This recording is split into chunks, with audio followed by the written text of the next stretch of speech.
Sabe quando a gente pensa em inteligência artificial? A primeira coisa que vem à cabeça é, sei lá, o Exterminador do Futuro, Matrix, aquela ideia de robôs super inteligentes. Mas a verdade é que a IA de verdade, a que já existe, é bem mais sutil e, olha, já está em todo canto. Nesta análise, a gente vai deixar um pouco a ficção de lado para entender o que é de fato a inteligência artificial e como ela já está moldando o nosso dia a dia.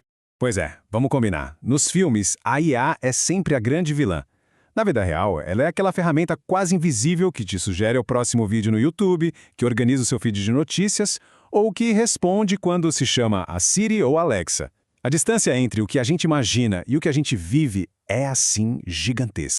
Então, para a gente entender esse assunto de verdade, vamos seguir um roteiro bem simples. Primeiro, separar o que é ficção da realidade. Depois, a gente vai fundo no que a sigla IA realmente significa e como uma máquina de fato aprende. Em seguida, vamos encarar os problemas que já estão batendo na porta hoje e, por fim, dar uma espiada no futuro para ver o que nos espera. É verdade sim que mentes brilhantes como Stephen Hawking já fizeram alertas sobre os perigos da IA, mas enquanto a gente fica imaginando cenários apocalípticos, a realidade é bem mais pé no chão. Hoje, agora, a IA já está tomando decisões silenciosas, mas muito importantes. Ela aprova ou nega um empréstimo no banco, calcula o valor de um seguro e até ajuda médicos a diagnosticar doenças. Tá, mas afinal de contas, o que é inteligência nesse papo todo? De um jeito bem simples, inteligência é a capacidade de aprender, de raciocinar e de se adaptar. É basicamente isso que a gente tenta replicar nas máquinas. E a IA? Bom, é exatamente quando uma máquina começa a mostrar essa capacidade. Não é só sobre calcular coisas rápido, não. O pulo do gato aqui é a habilidade de aprender com um monte de dados e conseguir identificar padrões sem que alguém tenha programado cada passo do caminho. E aqui tem uma diferença que é fundamental entender. Um computador normal é como um cozinheiro que só sabe seguir uma receita. Se faltar um ingrediente, ele trava, não sabe o que fazer. Já uma IA, por outro lado, é como um chefe que aprende com a experiência. Ele pode provar os ingredientes, sentir o que combina e criar um prato novo, se adaptando a situações que nunca viu antes. Certo, mas como é que uma máquina aprende na prática? Para desvendar esse processo, vamos usar uma analogia bem fácil. Imaginar que a gente quer ensinar um computador a reconhecer a imagem de um pássaro. O processo é todo um ciclo. Primeiro, a gente define as características. O que faz um pássaro ser um pássaro? Tem bico, asas, penas. Depois, a gente joga milhares de imagens para a IA analisar.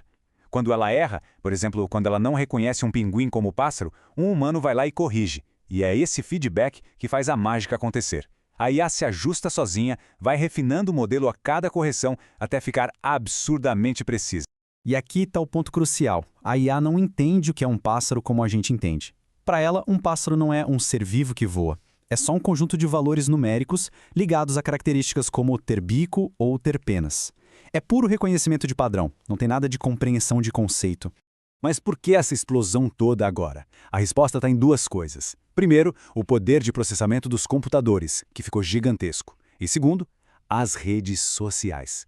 Pensa só, cada vez que alguém marca uma foto ou escreve uma legenda, está sem querer treinando uma IA.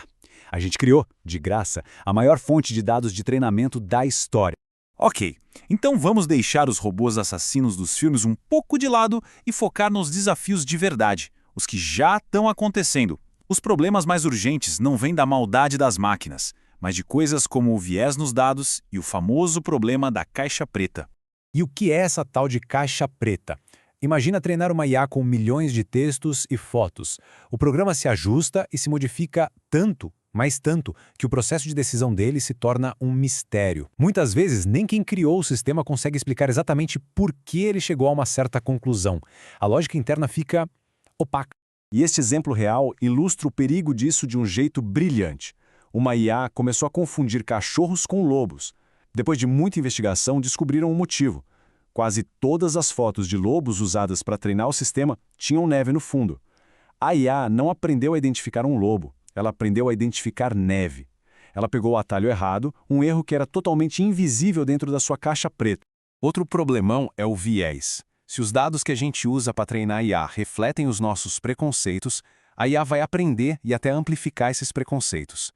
Teve uma empresa que usou a IA para selecionar currículos e de repente percebeu que ela só recomendava homens. Por quê? Porque a IA foi treinada com o histórico de contratações da própria empresa, que no passado favorecia homens. A IA não era machista, ela só aprendeu o padrão torto que a gente deu para ela. Tá, mas e aí?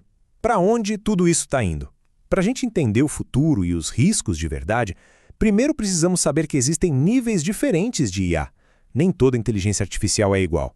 Basicamente, temos 3 níveis. A IA fraca, ou restrita, que é super especialista em uma tarefa. E essa é a que temos hoje em dia. Depois, a IA forte ou geral, que teria uma inteligência parecida com a de um ser humano, mas isso ainda é só teoria. E por fim, a super IA, que seria mais inteligente que a gente, algo puramente especulativo. O ponto-chave é, tudo, absolutamente tudo que a gente vê hoje, da Siri ao ChatGPT, pertence à primeira categoria.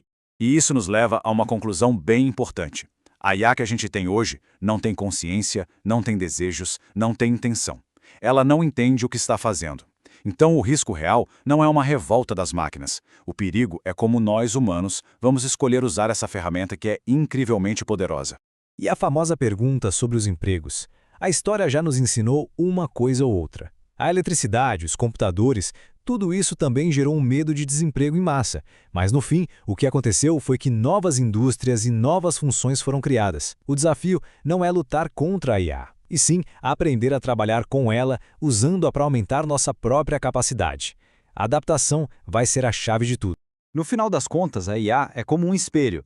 Ela reflete os dados, as intenções, os vieses que a gente coloca nela. O debate de verdade não é sobre o que as máquinas vão fazer com a gente, mas sobre o que nós vamos fazer com as máquinas.